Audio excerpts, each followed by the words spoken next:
controls have been put in place on all of Germany's land borders. Starting this Monday, spot checks on vehicles crossing over are now extended to all 9 of those land border crossings.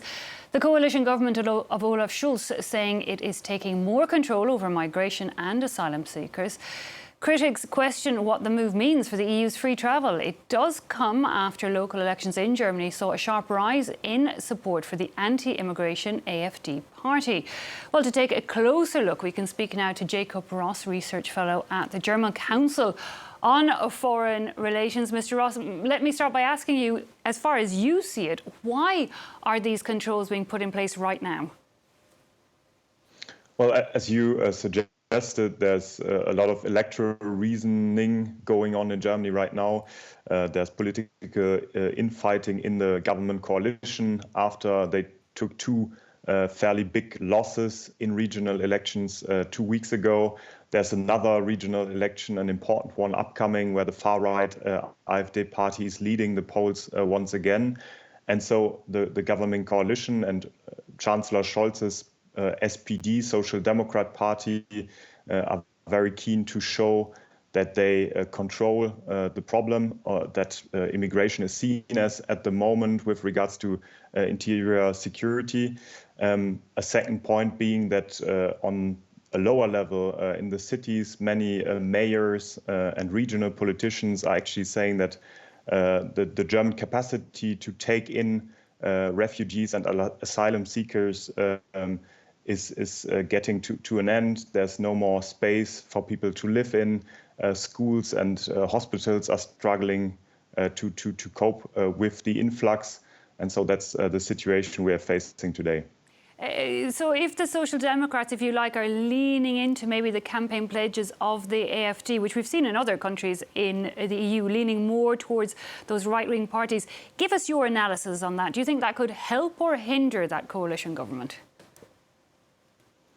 Well, I mean, the hope is that it will help, but as you say, rightly so, we have seen the same going on for months or years now in France, in other neighboring countries. It has helped in some countries, say Denmark, which is the northern neighboring country of Germany. It hasn't in others, but the coalition government is really in a situation politically right now in Germany that they need to test new solutions. And so the hope is that this path will work and that it will work quickly, because the most important elections will be the general elections that are upcoming next September. And can you briefly explain, like, the explanation for you see it as this rise in support for those more right-wing anti-migration parties in Germany? Well, I mean, there's 2 sides to this. The first one being, as I said, that many communes, cities in Germany are feeling that they have reached the end of their capacity to take in asylum seekers and migrants, that it's schools and hospitals are simply full, that there's no more capacity.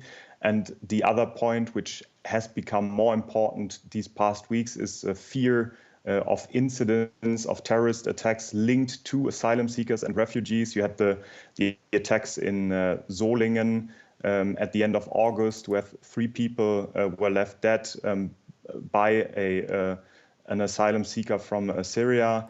And so these are the 2 major drivers that have been driving also the AfD in polls in regional elections. And the fear is that this dynamic might hold up until the general elections in September 2025.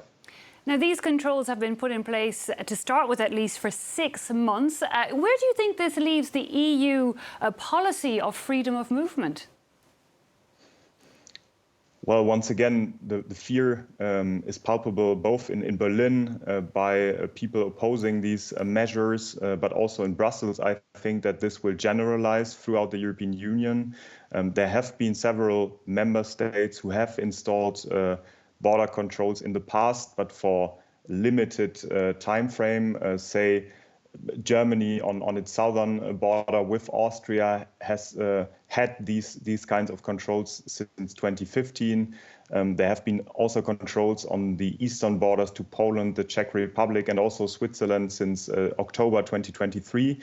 And now it's generalized to every other border. But member states need to prove to the European Commission, to the European Union, that these border controls are indeed linked to a specific situation, to an urgency. And the fear is that this urgency might become the new norm, and that Schengen regulations, so open borders within the Schengen area, will become a thing of the past. Jonathan Ross, Research Fellow at the German Council on European Relations, thanks indeed for your time.